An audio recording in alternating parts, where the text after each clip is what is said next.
The following is intended for mature audiences only. Discretion is advised. Pillow fight, pillow fight. This is so fun. Pillow fighting. Why is it so fun? Pillow fight.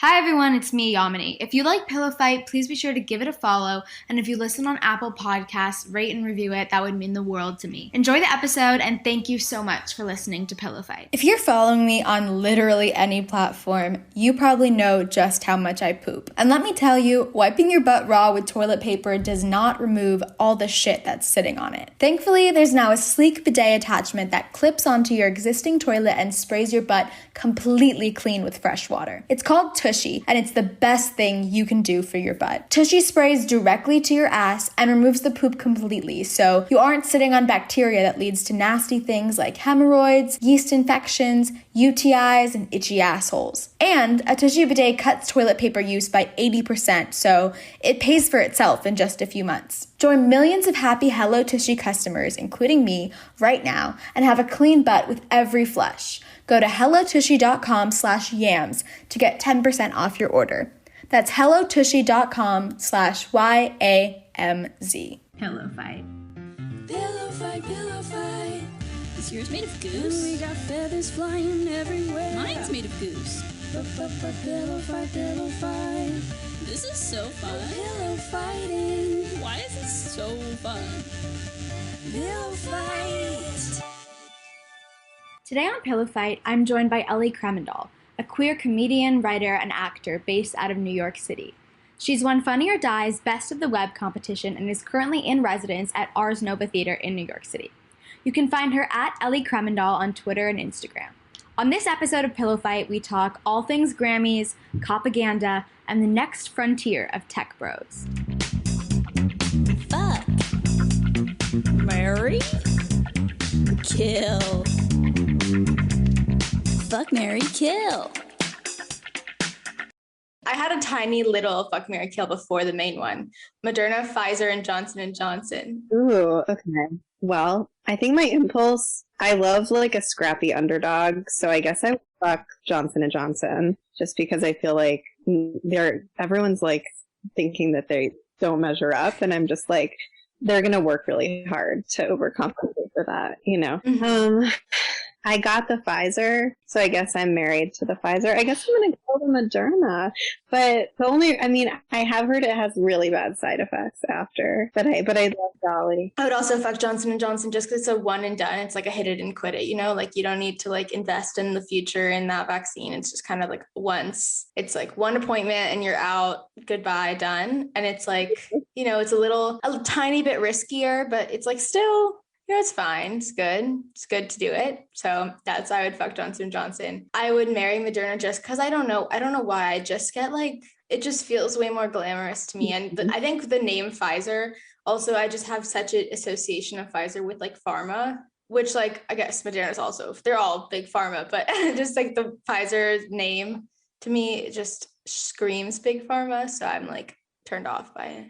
That's the tiny one. But okay, so for the real fuck, marry, kill, they're Grammys themed because as we're recording this, the Grammys were last night. So number one, Beyonce's daughter, Blue Ivy, won a Grammy. She's 9, but she's actually not the youngest Grammy winner ever. There is an 8-year-old who once won in 2001. So she's the second youngest Grammy winner ever. Number 2, this week, Cardi B revealed that she was a Selena Gomez stan and said Selena shouldn't quit music yet and she needs to have an edgy era before she's allowed to do it. And that Cardi has some advice for Selena and they can talk about it. And number 3, I don't know if you saw pictures of this, but Harry Styles did show up to the Grammys dressed like Sharpay from High School Musical. That was really what it was to me. And I love Sharpay, so I just felt like it was evoking that for me. But Blue Ivy won a Grammy, Cardi B is a Selena Gomez fan, and Harry is rocking an Ashley Tisdale fit. Fuck, marry, kill, what would you do? I cannot handle that Blue Ivy is on this list.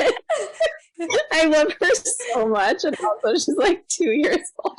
I will answer it, but I have to say, like, I used to be so much better about like being able to joke about stuff like that with children before I became a mom. Like now I'm just like, no, So, okay, how about, can I marry Blue Ivy when she is of age? Yeah, you're marrying her winning a Grammy, so. I'm marrying her winning a Grammy. Then definitely, okay, I'm married Blue Ivy winning a Grammy. Mhm. So, okay, that's a clarification. So it's more like the moments, not the people. Yeah. Okay, I love the whole Cardi B Selena thing, so that'll be a fuck for me.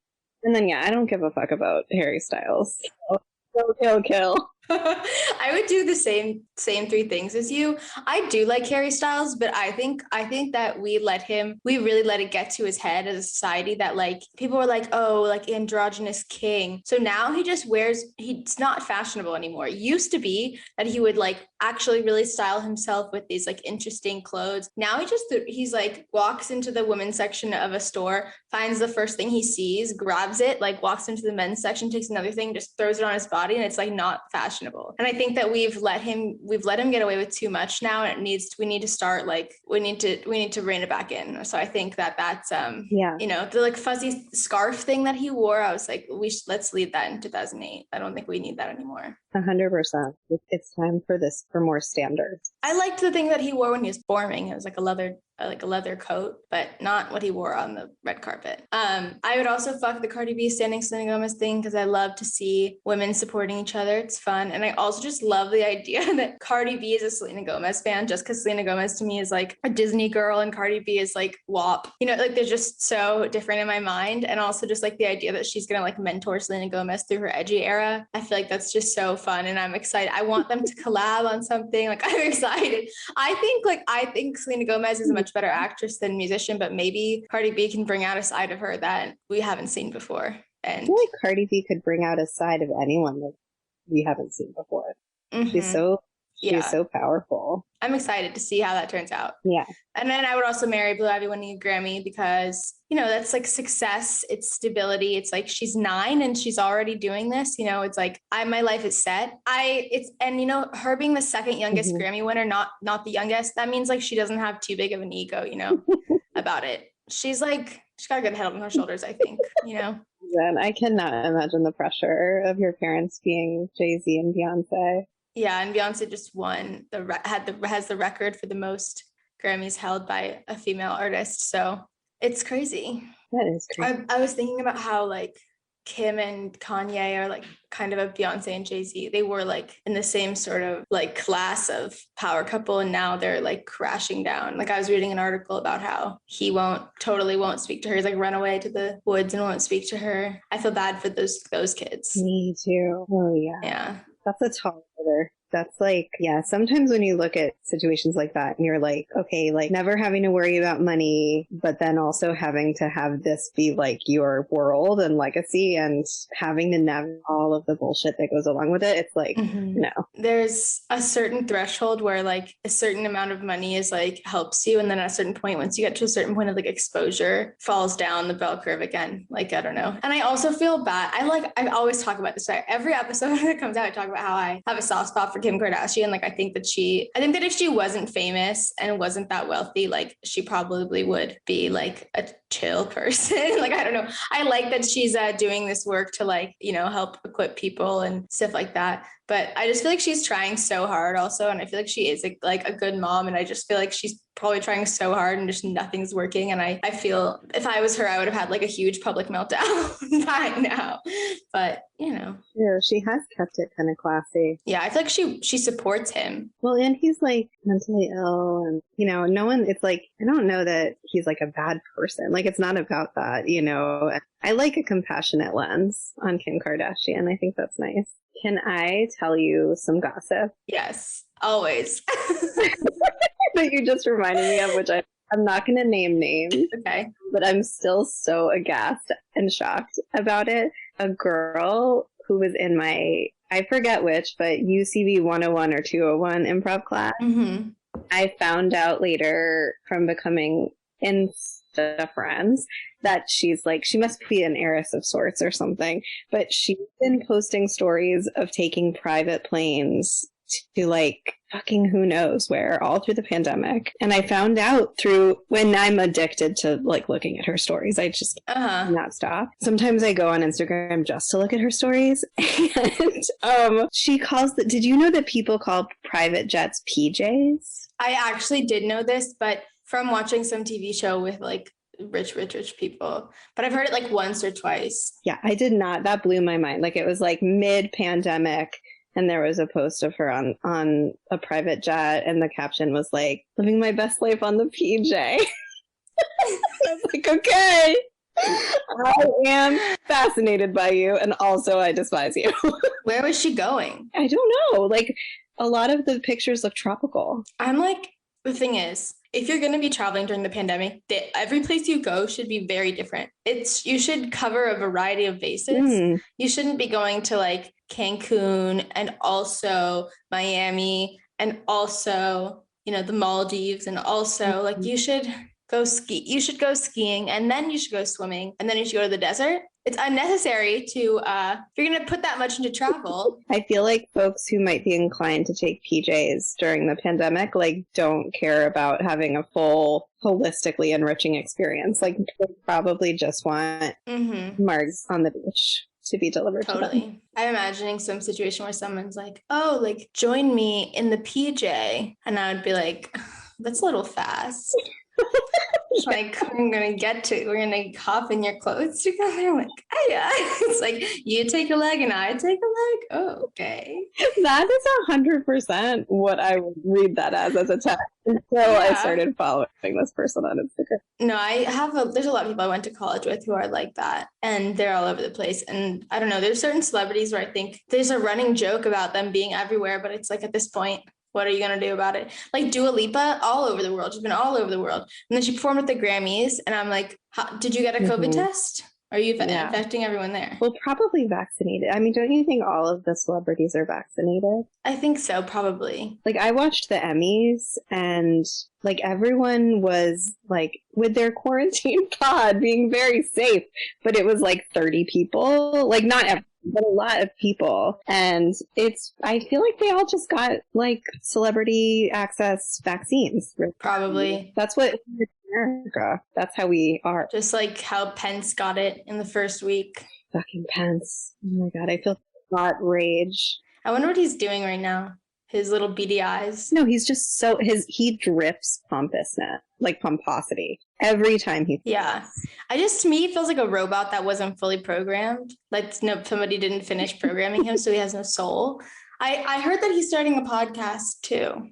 Really? He's becoming one of the podcasters. Yeah. Maybe he's empty inside and he needs to do something. I have this like fanfic fantasy that, what happened with Trump at the end of their term is like about to radicalize him and he's going to become a born again Democrat, and it's never going to happen. But I like to fantasize about these situations. I would love that. That gives me pleasure to think about things like that too. Do you remember the Trump press release from last week? That was like, like when you're all getting the vaccine, I want you to think about me and how I made this happen, whatever. When I saw it on Twitter, I was like, this is good. Like, so, ha ha ha, someone photoshopped this. It's so funny. Ha ha ha. And then I kept seeing like verified journalists posting it. And I was like, wait, is this real? And I Googled it and it was. And I was like, that's so on Letterhead. He said that like he just doesn't have Twitter anymore. So he can't tweet it, but fully on Letterhead. It's like a caricature of an extreme narcissist. Like I want you to think of me inside of you, like, and he doesn't even see that is like an insane thing to say, It's like the least insane of all the things, but that is all. I had a horrible involuntary mental image when I read that too, of just like Trump wanting to like put his like gross dick like inside of everyone via vaccine syringe. I know, I'm so sorry. I just put that in. You can just edit that out. Do you think that if someone with sperm is vaccinated and they come inside a person who's unvaccinated, will they build a little immunity? I've thought about this. I swear to God, I really have. I feel like Probably, like, not knowing anything about science. Yeah. It seems like bodily fluids transmit all kinds of shit. I think like someone was saying that like they knew someone who was pregnant, got the vaccine, or had just been pregnant, was still pumping and made breast milk for like her nanny, and her nanny like had it to like boost immunity, supposedly. So I don't know. I read that too. Yeah. I believe it. I feel like if you're gonna date people with sperm in the pandemic and you're gonna fuck them, like, why not go for vaccinated? I feel like that's a new sort of like exclusionary situation. Like, you know how people are like, oh, I only want to date people like above X height or like certain kinds of jobs. Now it's like, I only want to date people who have access to vaccine. And I think it's like creating a new kind of landscape in this dating climate right now, which I mean, neither of us are experiencing, but it's interesting to watch. I'm like seeing people who are like, yeah, like I want to find someone who's vaccinated. And I'm like, if I was in the dating pool right now, it'd be hard. It would be. Yeah. Although I don't know, like if I were dating, I don't know if I would have been really dating in person during, like, I think I might be too neurotic to have risked the exposure. I also think like kind of thing like 6 foot away picnic is like with somebody I don't know is the most uncomfortable thing in the world to me. Like it just sounds so deeply uncomfortable. Like having to just like stare at them and talk to them for that long is really uncomfortable. Yeah, I think if you have any kind of anxiety disorder, that is like an absolute nightmare.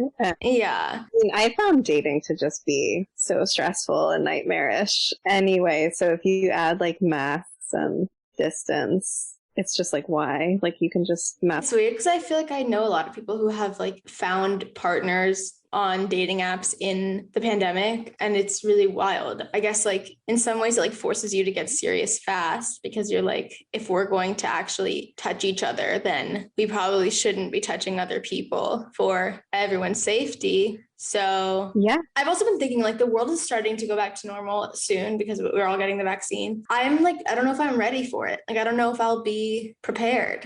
I know. I feel similarly, and I'm curious to hear what do you feel in particular not ready for? Like, what's freaking you out? Like huge social gatherings in person. I'm like, oh my God, will I be able to have the energy for that? I'm thinking about how I used to go to like parties and stuff at night. And I'm like, why did they start at midnight? I want to go to bed I want to be in bed at midnight. I don't know why they started at midnight. How is Goldie doing like in the pandemic, your daughter? Yeah, so she's like almost 3. So she's had like a major like developmental chunk of her life in the pandemic now. And she's fine. Like I think she's fine.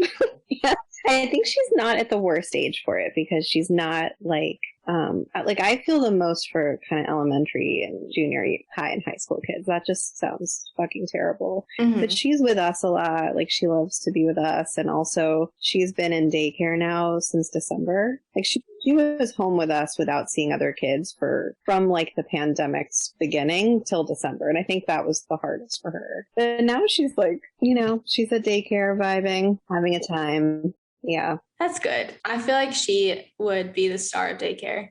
My brother is in high school, and that seems rough. Mm-hmm. Doing high school online, it looks exhausting. And just being with your parents all the time. Like when I was in high school, I was never, ever home. Yeah, me too. My brother just sits in his room all day though. Like sometimes I don't see him. Yeah.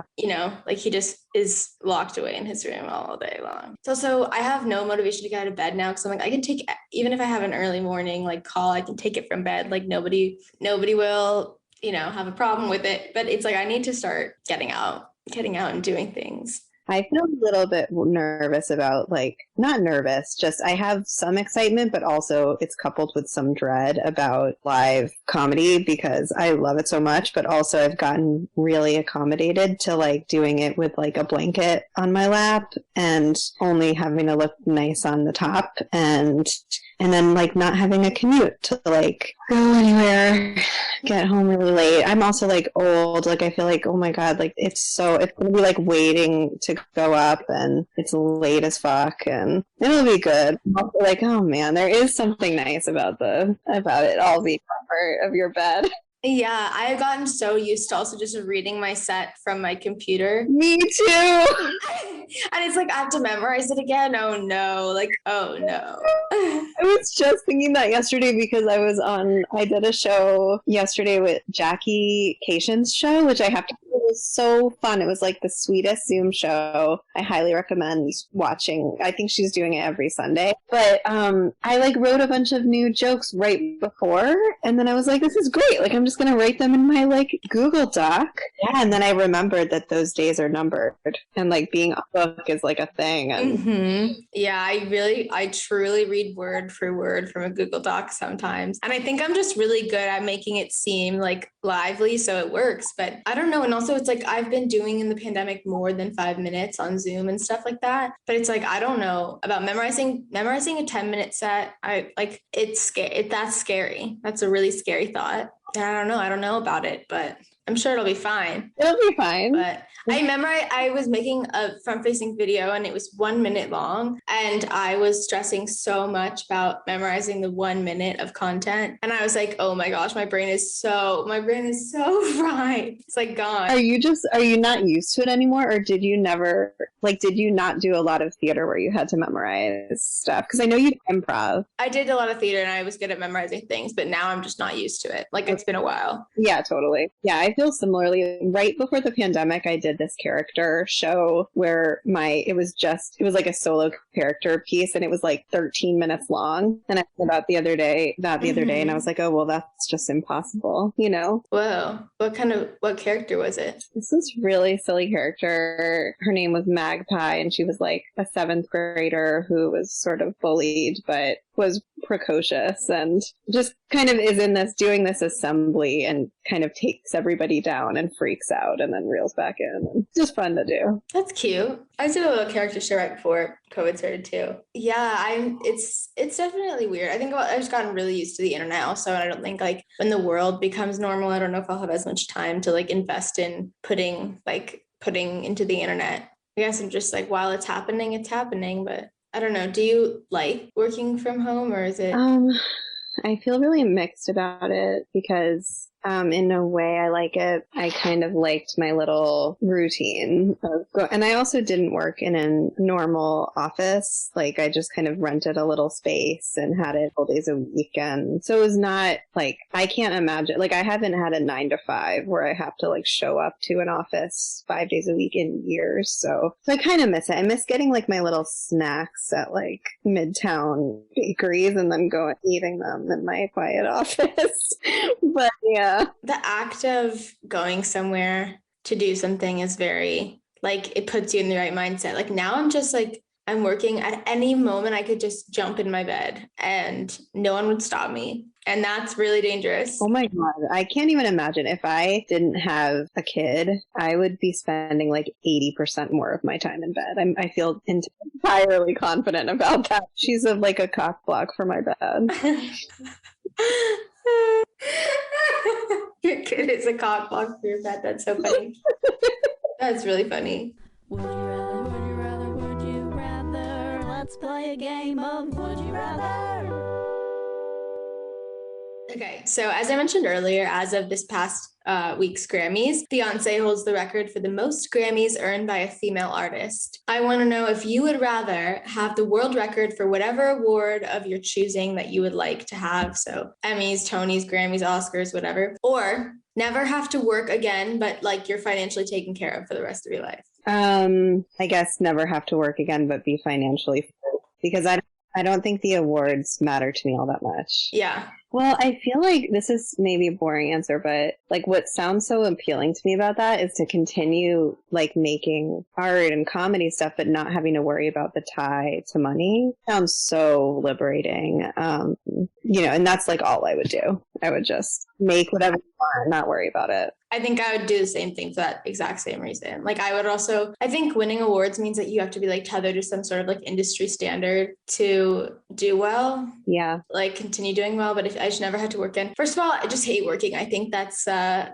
don't know, in this capitalist society, I feel like someone's going to call me lazy. I don't think I was meant to work like that. I don't think any of us were. We're not. Like, I like having my little projects, and sometimes they they give me money, but I would just love to be able to do all my little projects and just like not feel stressed about having to monetize them. 100%. Yeah, I feel exactly the same. I think it's cool that Beyonce holds the record. Me too. Good for her. I was remembering that when I was in like kindergarten or something. I don't know if it was in kindergarten. I think I was in 6th grade. I just, for some reason, it's like in my mind as in kindergarten, but I was totally way too young in kindergarten to have this like conceptualization of the world. I think I was in 6th grade, and they made us in our yearbook write like what we want to accomplish by 30. And in that, I wrote that I was going to win 3 Grammys. I was like EGOT. By 30. Oh my God. I love that. You know, I still have 8 years to make it happen.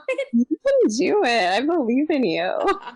But, you know, I was really aiming high at the time. I want to like find the picture somewhere. I know the yearbook is in our house somewhere, but it's so funny. I'm like, I was like, yeah, like this is an achievable dream. Totally.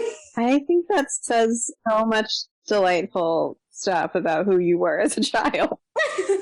That's incredible. I remember when we had our DARE assembly, I think that was also in 6th grade, we had to like talk about what we wanted to do and why like drugs would keep us from getting there. And I was like, I want to be an actress and a lawyer. I want to do both. I want to be in movies, and then I also want to be in the courtroom. And the cop who was like in charge of it was like, that's the same job. Okay. I remember that we had this like lesbian cop as our DARE officer. And I think it was like, I just remember in 6th grade, like being subconsciously fed this propaganda that like it was a diverse team of cops. I was like, oh, like she's cool. She's like a cool alt cop, and, you know, and now I'm like, they were definitely just sending them out into the high schools to like give us little speckles of that. But and it was just like one lesbian, and were they like all white but one lesbian? Yeah.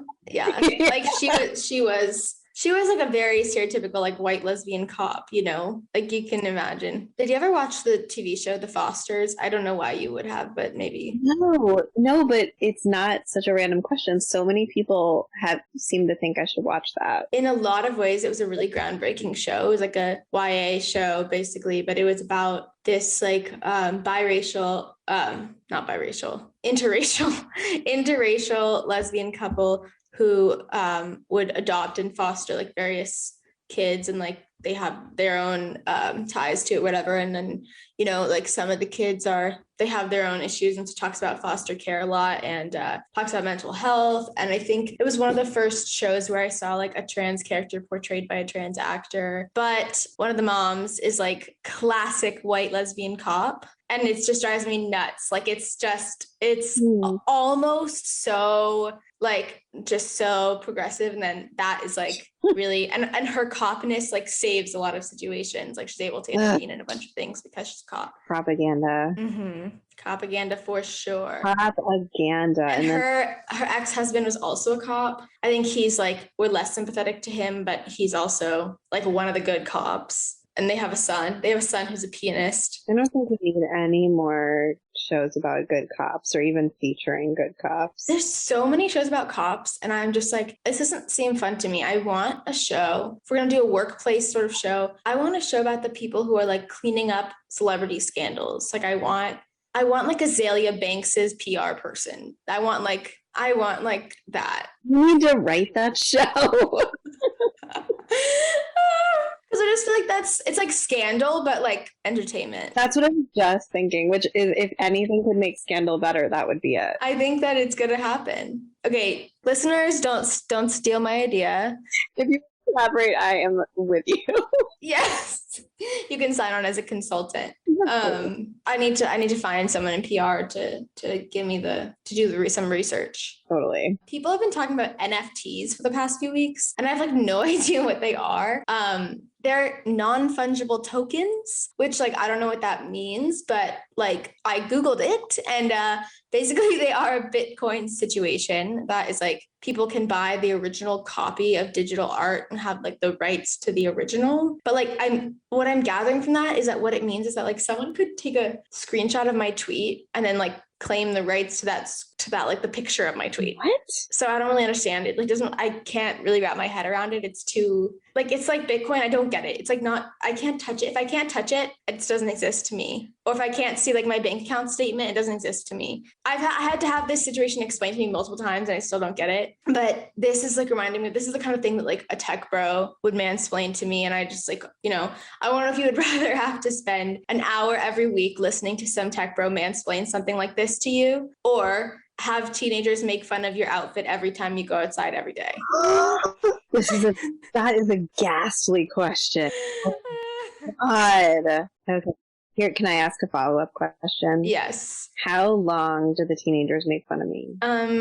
Like 5 minutes, but it's every day. Okay. And is it one time every day, but one time, 5 minutes? I would say it's like 1 to 3 times a day. What?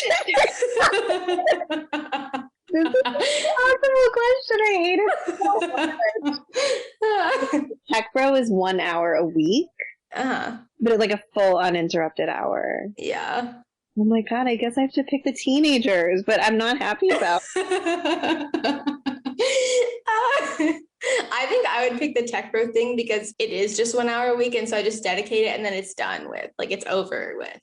Yeah, that's probably the smarter choice. I can't stand the thought of the tech bro in my ear. I think the thing about the tech bros is also that they don't care if you care. Like they just want to hear themselves talk and they want to think that you're listening. If I just pretend I'm listening and in my head, I'm just thinking about like what I need to buy from Trader Joe's later today. Like I know I can pull it off. I've done it before, it's fine. Teenagers doing this every day, multiple times a day, I think would really erode at my self-esteem. I know this because of the time I spent on TikTok and how horrible it felt to have like 16-year-olds tell me like I was ugly because I didn't have a middle part. It's like, I don't even like this. There's this whole millennial Gen Z war. I don't feel like I belong on either side. I still have a side part, but I don't wear skinny jeans. Maybe you're just, you don't care, which says really good about you. But I feel like I get it. I get the teenagers making fun of me all the time on TikTok. And that's kind of why I ran away from it. I just couldn't do it anymore. It was like really making me question like my self-worth. Oh my God, that's horrible.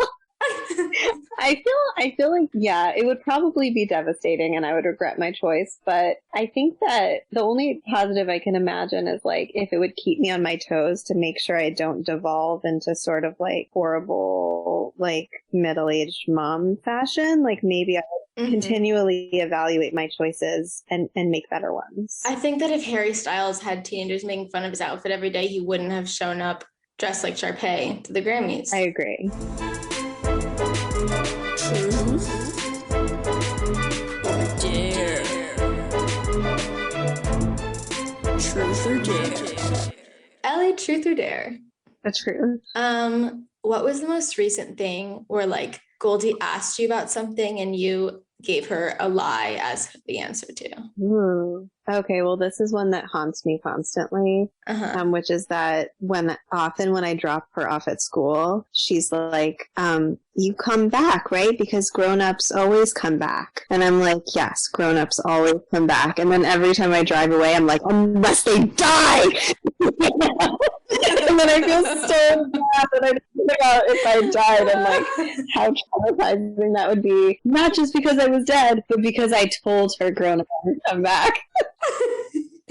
Even if you didn't die, I don't think grown-ups don't always come back. That's true. I could just like abandon my family.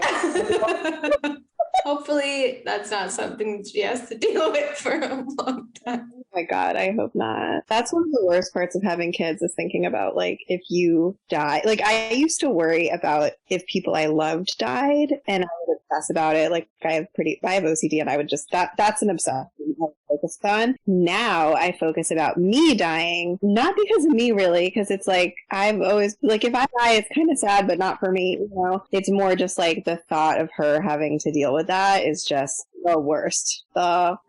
Yeah. Anyway. Well, I hope for both of your sake that you don't die anytime. I hope not too. Okay, truth or dare? Dare. Yay. Okay. I dare you to call a random number. Okay. Oh, okay. Do you have anyone saved in your phone under like blah blah blah Tinder that you like never talk to again? I feel like I didn't save those people's numbers. I'm like bad about that. Okay, how about this then? Any number saved in your phone that you don't recognize? Okay, I have one I think it's someone's like a sublet person that I was trying to contact. Oh, yeah. Call them and tell them that they have they've won 5 free kittens, and you need to like book with them like how they're going to deliver the kittens, and also it's going to be filmed for this reality show called like Free Kittens. Like you know you can improv it, but that's the premise. If they don't answer, should I just leave a voicemail? Yeah. The person you are trying to reach is not accepting calls at this time. Oh no. Okay. Let's try this person. The number you dialed is not a working number. What is going on? The universe doesn't want you to do this. Huh. Okay, let's shift it a bit. What if you call someone who is like, you know who they are in your phone, but they're like really, really random. And you also have to kind of disguise your voice then. You know who I'm like inclined to call? Ooh. This guy who is I was hooking up with his best friend from high school in college, and he came to visit one weekend, and then I met him for that one weekend, and I have his phone number. But okay, wait. Okay, great. Perfect.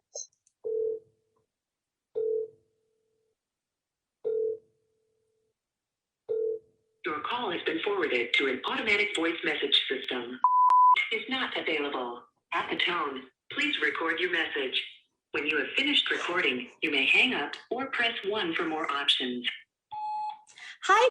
I just wanted to follow up for your application to the Free Kittens show that we were talking about, and I DM'd you earlier on Instagram about it. We loved your application, and I just want to say we have selected you to move forward to the next round. You will be receiving 5 kittens, and I just want to make sure like we can kind of figure out the logistics of that. I know like it's an interesting time with the pandemic and things are kind of shifting right now, so I would love to chat with you about how we can make that happen. I'm really excited to move forward with this for you. It's going to be filmed, so make sure that it's something that like everyone involved would be able to be on camera for. We're really excited about this, and thank you so much for submitting. I feel really positively about this. So yeah, look forward to chatting with you.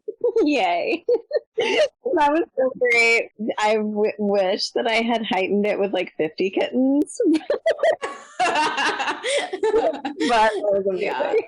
All right, truth or dare? Okay, dare. Okay, I want you to record a front-facing video where you earnestly discuss the potential pros of Elon Musk and tweet it. Right now? Oh my god. Oh my god, do you want to ruin my career? You can put in the caption, I am being forced to say this against my will. Oh my god, I hate you so much. Okay. Also, this would probably make it funnier, but I know nothing about Elon Musk other than that he's so rich. Okay, I think that will be funny because you can just like hypothesize about him. So what am I supposed to do? The potential benefits of him existing? What did you say? Yeah. Just like, everyone's hard on Elon Musk, but like, here's some things that I think that we don't always talk about. Okay, here we go. Let me open my video.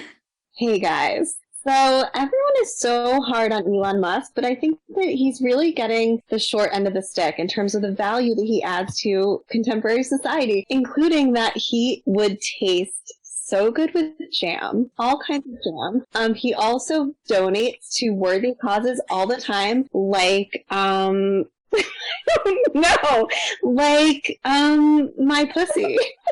But also, he is, I think he's a little magical, and I don't think we talk about that enough. And that's all I really have to say, but I just needed to get my message out, and I couldn't hold it back. I had to be real. And love you. Bye. That was crazy. I'm so mad at you for making me do Okay, so now I have to tweet that right now, but I can caption that you forced me to, or that someone forced me to. Mm-hmm. You can say I was forced to post this video against my will or something like that. I was forced to post this at gunpoint. Here we go. You know what? I'm gonna follow up with data for you on how many followers I lose because of this. I think it's like funny though. I think it's really funny. I do think he's a little magical. I think that he might be like a woodland creature. Oh my god, like a little fawn. Like it makes sense why he and Grimes would end up together if he was a little like woodland creature. Yeah, I do. I love the whole concept of woodland creatures, I have to say. Mm-hmm. Forced to make and distribute this video at gunpoint. Send. It's so funny because I haven't made a front-facing video in like so long. I was really on a roll for a while and then I got so tired. Okay, it's going. That was a fun one though. Oh my god, I once truth or dared one of my best friends when we were super, super drunk to prank call her dad, who was like obsessed with their dog, and tell, similarly to what I dared you to do, I'm just remembering, and tell him that he had been chosen to be featured in a magazine called Dogs and Folks, and about people who love their dogs. And he got really emotional, and he was like, can I read you a poem I wrote about the dog? And we were so wasted, and it ended up, we were like crying, and it was awful. Oh god. Oh no. Okay, truth or dare? Truth. Okay. What sexual fantasy do you feel most embarrassed about? I'm trying to think. I have this really weird one. Oh my god, I'm saying this publicly. I've never told it to anybody that's not like very, very close to me. Oh my gosh.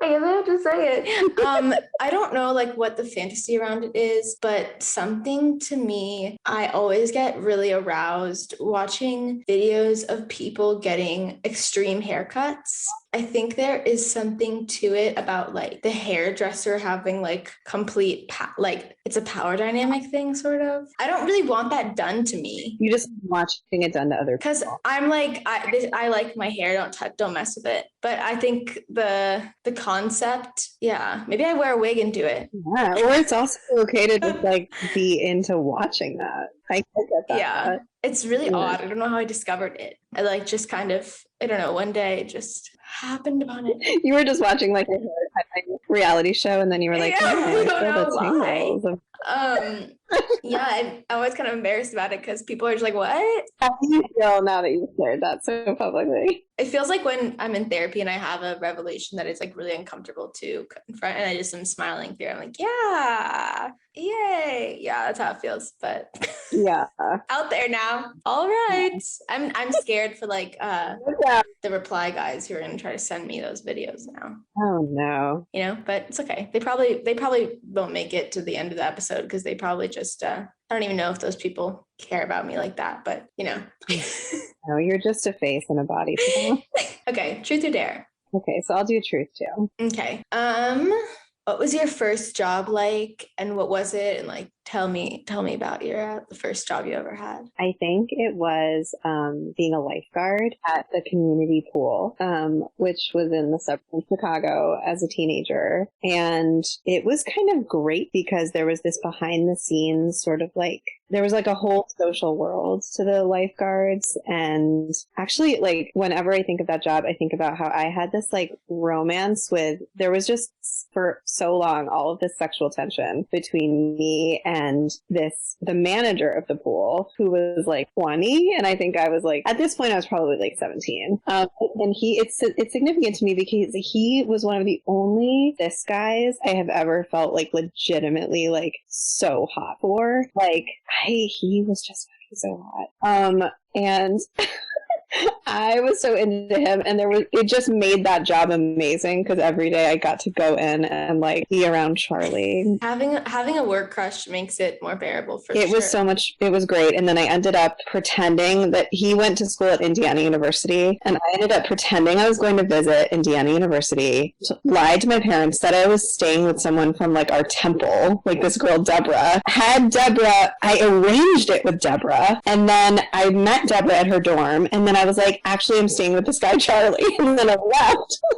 And I went to Charlie. I got so blackout drunk. We were supposed to go to a party. I just passed out, woke up on the floor naked, covered in vomit, and ended up getting grounded because my parents found out. They called Deborah. I wasn't there. She lied. She was a bad liar. And then, oh man. And then my parents called me at Charlie's dorm, and they were like, my dad called me a slut. I don't regret it at all because, like I said, so hot. Best dry humping. Did you ever have to save someone in the pool? I did have to jump in once for like a toddler, and it wasn't a true save because he wasn't drowning, but he was struggling. Mm-hmm. Got to like blow the whistle and jump in. But yeah, that lifeguarding job was really just, I mean, I had to clean out a lot of like shit and like puke. That was the worst part because kids would shit and puke in the pool. Yeah. But otherwise it was really fun and was like a fun social scene. Yeah, that does sound like it sounds like High School Musical too. Haven't seen it, but I believe you. That's a cool first job. Yeah, and I would get really tan and like I was outside all day. It was fun. It was good. Mm-hmm. Okay, truth or dare? I'll do another dare. Okay.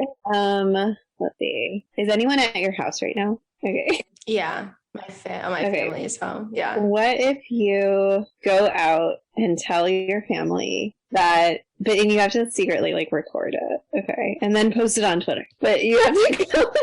It's multi-layered. So you go out and tell your family that you've decided that you're actually going to go to law school. And it's a really big sort of revelatory decision that you've made. You can tell them about it later, but you just had to share. Like, and then you have to record yourself saying that and their reaction. And then you can put it back. Like, okay, you don't have to do this if it feels too, replete with family shit. I can give you a different. I don't feel like their reaction would be funny. I feel like they would just be like, okay, you got to work a lot harder for that. Well, that's funny. Or like they just wouldn't listen. I don't know like what people are doing. My mom is like I think my mom is like working out. My dad is working. My brother is also working. So I don't want to bother them, but I would like text it to them or something. You could text it. Well, then you have to let the joke sit until they respond. Yeah. Family chat. What should I say? Do you want me to just dictate to you? Yeah. Okay. Hey guys, I'm writing to share that I've had a really important revelation. I'm meant to be a criminal prosecutor.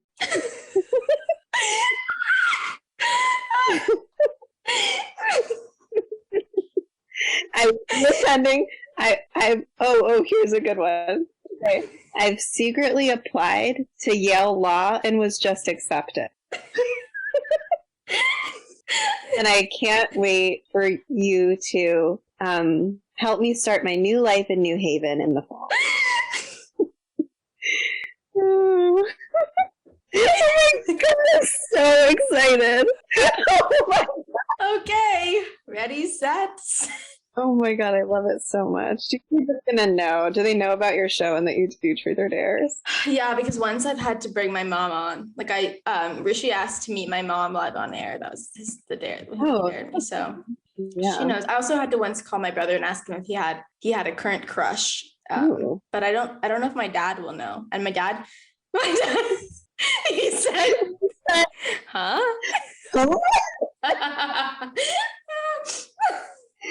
Okay, now you have to say, aren't you happy for me? He said no. No! Parents don't want them to go to Yale Law School. No, my dad once told me that when I was little, I told him I wanted to be a lawyer, and he was like, I was really upset. Like, I knew your life was I knew you wouldn't enjoy it. And I felt bad. You would like be unhappy for the rest of your life. Oh my God. I mean, that's actually kind of amazing. But he wanted me to work in finance, so I don't know how that's any better. That sounds. What should I say now? Okay, no. And then you can say, I'll see you in court. Do they not have a gavel emoji? Oh my They God, they really should. Somebody tell them. Oh, there's a little judge. I'll do that. I'll make her brown. Little brown judge. Just like you'll be in 4 years. Oh my God, so good. Oh my God, my dad just replied. At one point when you were growing up, you wanted to be a lawyer. When you grew up, I was depressed. Yeah, he just confirmed the story you just told me. Yeah. Wow. So okay, you know your dad, so is he taking this seriously right now? I think that he knows it's a joke. Oh, okay. Okay. I think that he's like, why are you texting me this lie? Yeah. Yeah. Yeah. I think that my brother will just look at it and be like, I don't want to get involved in this. And my mom, Yeah. I don't know if she'll respond. Really? She might just not respond at all. Yes. She might just completely ignore it. All right. Thank you so much for joining me. I had a blast. Oh, me too, Yamini. It was so fun. Do you have anything that you want to share with the listeners before we go? No. That's so fair. I don't think so. Thanks for listening. This was really fun. Yeah. Don't trust Elon Musk. Stay safe. If anyone finds out what an NFT is, please let us know. Okay. No one tell my daughter that grown-ups die. Oh, yeah. No. Does she know that what happens when animals die? Well, I accidentally she does know about death because we saw a turtle outside like 6 months ago, and then Basil that's my husband. I know you know that. I'm saying that for like... Yeah. Yeah. He was like, oh, well, maybe... Then it was gone, and Basil was like, maybe the turtle died. And I was like, oh, yeah, it probably died. And we didn't really know she was listening. And then she really stuck on it, and she kept being like, why turtle die? And then when it came back up like the next day, she was like, look, that's where the turtle was. Like, probably dead. Oh no. But she doesn't really know that like people die, which we all die. We love you. Thanks for listening. Don't die. Bye. Thanks so much for joining our pillow fight. See you next time.